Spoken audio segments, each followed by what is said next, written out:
Roxy Matthew Cole is climate scientist at the Indian Institute of Tropical Meteorology in Pune in India. Your work, Mathew, welcome to EarthX, is about started studying the monsoon patterns that are so critical to the subcontinent in South Asia, India and Pakistan, Bangladesh. And I mean, the pattern of the monsoon drives agriculture, drives everything, drives livelihoods. Life, yeah. So therefore, important. What have you learned studying those patterns? Thanks, Jurriaan. It's a delight to be here with you. Thank you. The monsoon holds the lifeline of India, not just India, South Asia, I would say. And starting from about end of May or early June, and I remember even in my childhood, that's when our school used to start, 1st of June, and that's when the monsoon rains come barging in. And those days of my childhood, I used to live in Kerala, which used to be the gateway of monsoon. The southern tip of the southern tip India. of India. Yes. Yeah, and the monsoon onset date is also defined by the day when the monsoon winds from the Indian Ocean brings all that moisture and dumps over the Western Ghats region of Kerala, of southern tip of India. And this event lasts for several months, 4 months to be precise, the summer monsoon rainfall period, with ups and downs in the rainfall patterns and so on. And that gives life to the biodiversity, the agriculture, the economy of India. And we keep saying monsoon is the finance minister of India. Yes, yeah? yes. And we have been seeing, as a climate scientist, I have been looking at the data of how this monsoon rainfall has been changing since a long time, and since the British times, from 1900s or before that, 1870 to be precise. The India Meteorological Department has been collecting data. I see.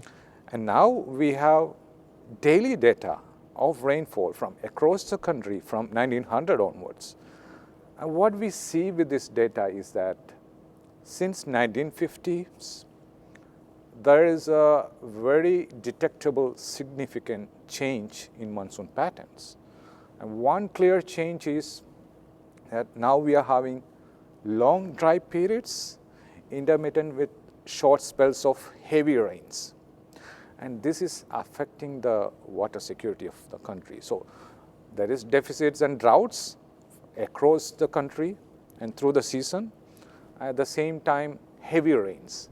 Yes. And this, compared to moderate rains spread through the season, which percolates in the ground and helps the agriculture, the biodiversity, the life of India, instead that water gets flushed out into the sea or just gets evaporated, gets lost. or even lives are lost during that process. And that's what we are seeing in the recent period. But did you say that started in the 1950s already? Yeah. So this has been going on for a long time. It has been going on for a long time, but that buildup was gradual, so we never realized it. By the time we realized it, it has been maybe in the last 2 decades, when the strength of those extreme rains are so large enough to cause huge floods, like 2018 floods in Kerala, or the landslides in Uttarakhand in 2013, I guess. So these resulted in huge damage, including loss of lives for several tens to hundreds of people. But if it started in the 1950s, do you still associate that with man-made global warming then? Oh, definitely, Yes? definitely, because a lot of change in or aggregate increase in emissions happened during the last several decades.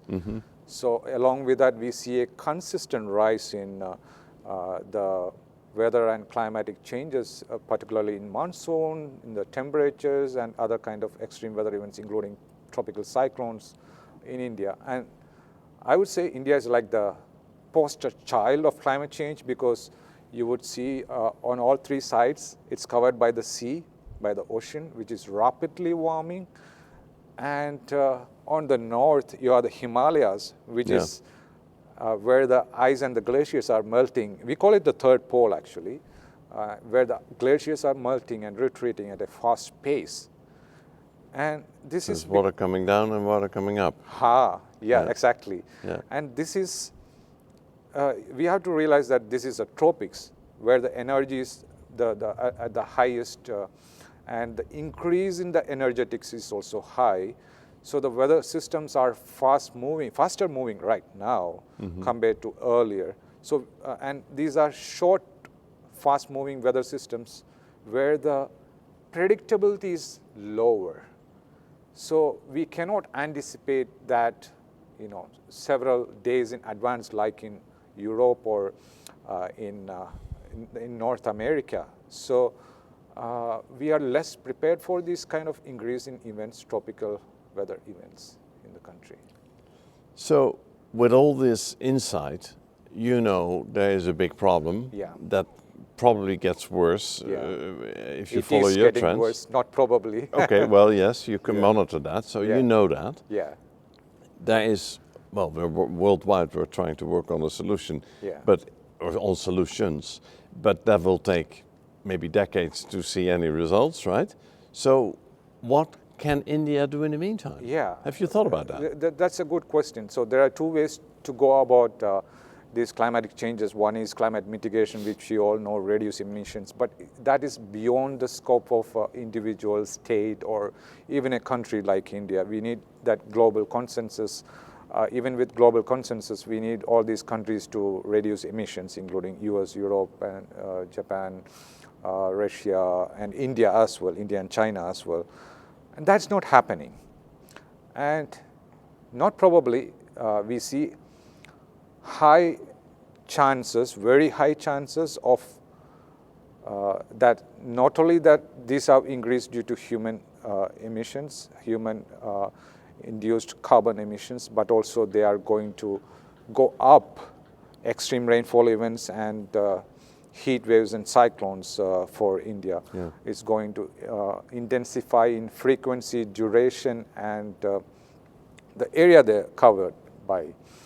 And the next step locally that we can do is adaptation. Okay. And that is much more complicated than mitigation, because you need to understand the local changes, because what we have in the climatic changes or even monsoonal changes, or what we have in Kerala, in Kochi, will be totally different from what we have in Mumbai or Delhi or Chennai or Kolkata, or in Pakistan in Lahore, or Dhaka in Bangladesh, or Sri Lanka. So we need to understand, we have the data to do that, the local changes, and adapt to those local changes. And that needs participation from not just governments, but also scientists like me, engineers, the local administration, and communities to come together. I understand that varies from place to place. That's what you're saying. I get that. Yeah. But the basic pattern seems to be that there's drought, because there's more periods there's no rain at all. So the soil is very dry. Then you get enormous amounts of rain, and it basically washes away. And you lose the water that you need. And there's a lot of damage that comes with that, even lost lives. I get that, but what can one do if you want to adapt? What can you do to prevent that the water rushes away and is lost? So there are programs in different pockets of villages where we see. Again, I will come back to that local thing a bit later. One way to adapt that we are trying to do in some villages and panchayats, what we call, is to have groundwater recharging stations.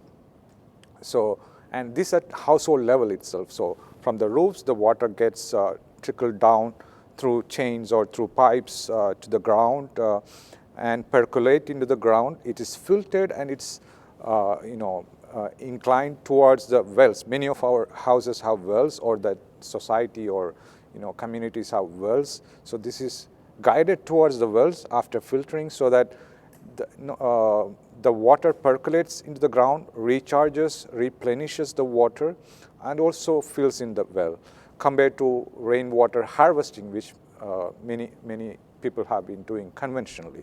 So that is one kind of way to do it. And these are systems that can be easily installed.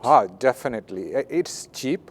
It's not very expensive. Okay. And you can have makeshift ways of doing it based on the infrastructure and the materials available in that region. But here, the local conditions are very important, because they are what we call compound events, compound weather events, where multiple elements of the climate system work together to overlap and amplify the situation. For example, sea level rise. Like I told, India has a huge coastline. It's surrounded by the seas. And we see that the sea level is rising at a fast pace. And many times we think that it's because of the melting ice and so on. That is part of it.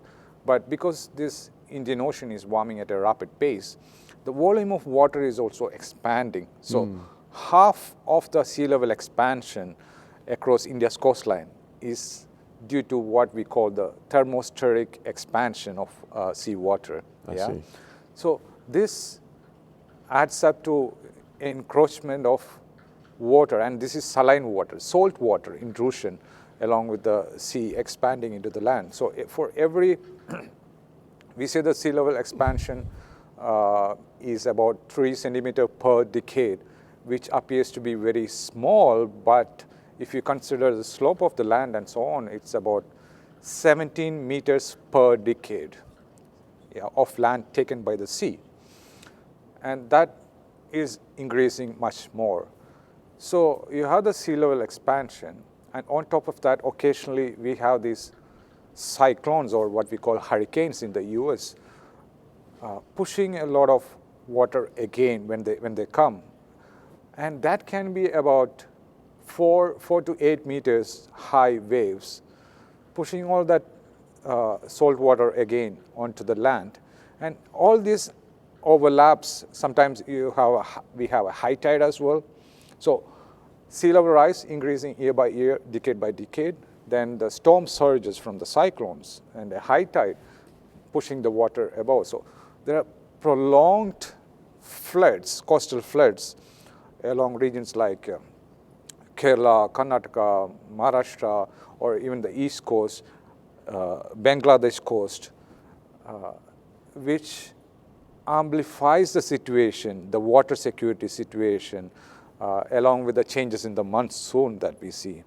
And this is salt water. So when all this salt water comes in from the sea, sometimes on the East Coast, because it is flatter over the East Coast, it can go several tens of miles inland when we have those cyclonic storm surges as well. And that damages the agriculture, the groundwater for years to decades. It's endless. Yeah? It's endless, yeah. But that makes me think. Yeah. You are, you know more than most of us, right?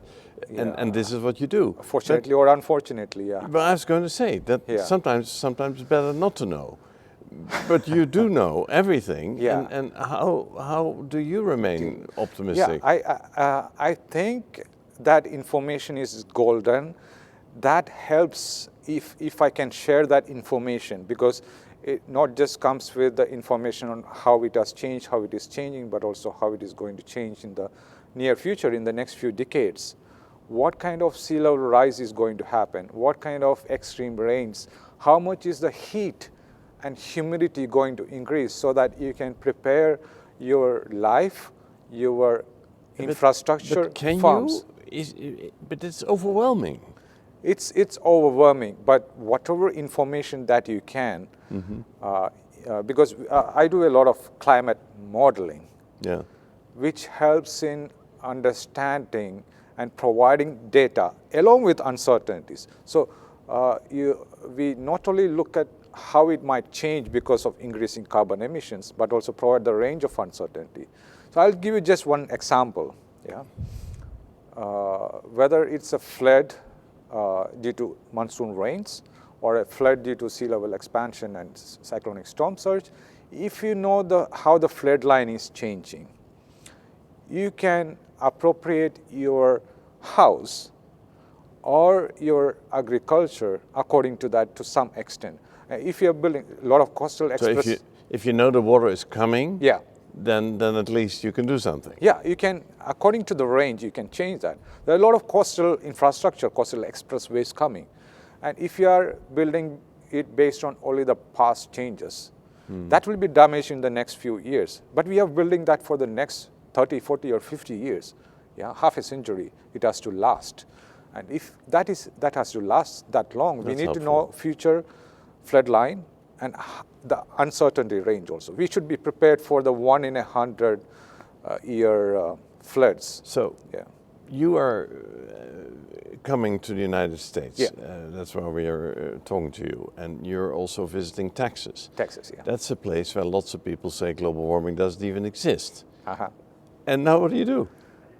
Oh, well, this is coming to Texas gave me some solutions as well, I would say. Good, yeah? I see a smile. And these Good. are strategic solutions and very important to understand human behavior. So after talking to many people in Texas, born and brought up in Texas, one thing that I understood is everyone wants, the future to be good for themselves, their children, and their communities. Yes. Maybe 99% of the people. Yeah, Correct. including you, I guess. Yes, yeah. you may include me. I'm just kidding. Anyway, it's an approach that is different, and many times, many people may be skeptic or deny climate change or anthropogenic influence on climate change many times because the solutions are not viable for them. Yeah. If you ask them to suddenly stop the cars and use something else, maybe because of climate change, they may not agree, and they may say that the problem doesn't exist before addressing the issue. But there was one thing that I heard, for example, you live in California. So one thing that I heard was an average LA person, Los Angeles person, in their lifetime, if their lifetime is, for example, 80 years or 90 years, they spend about 2 years of their lifetime in traffic. Now, when I heard that, I thought this could be an exaggeration. Yeah, this is far off from real information. So I checked up, and You're a data guy. I'm a data guy. So I did those calculations, and I came to an understanding. It may not be 2, but that may be for a general understanding of how much it is. But it is somewhere between 1 and 1.5 years of your life you are spending in a car because you are in the traffic and you don't have proper public transport infrastructure. And if you have the public infrastructure there, I know because I've been to LA and I have tried to use public transport. Yeah. It doesn't work. It is not there on time. It is not there on all days. And I was stuck there, and I had to use an Uber that time. If you are using that, if you have the public infrastructure for that, for transportation, you can cut it to 5 to 6 months of your life. So you can save 1 year of your life for better things if you have better public transport infrastructure and don't use your individual cars.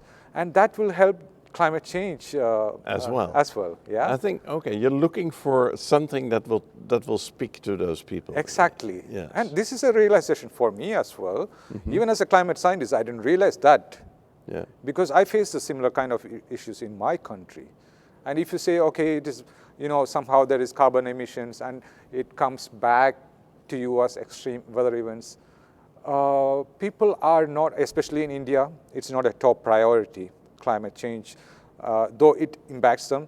They want to first get a food, first get a roof above the top of their head, before thinking on working on reducing emissions and all. Yeah.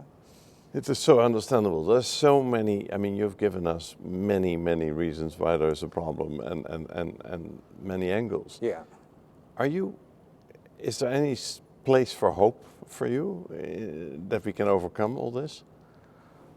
Overcome all this may be quite challenging, but I'm quite optimistic because, like I said, if you understand the risk, quantify it, and we have the resources to do that. We have the high performance computing, whether it's in India or the US.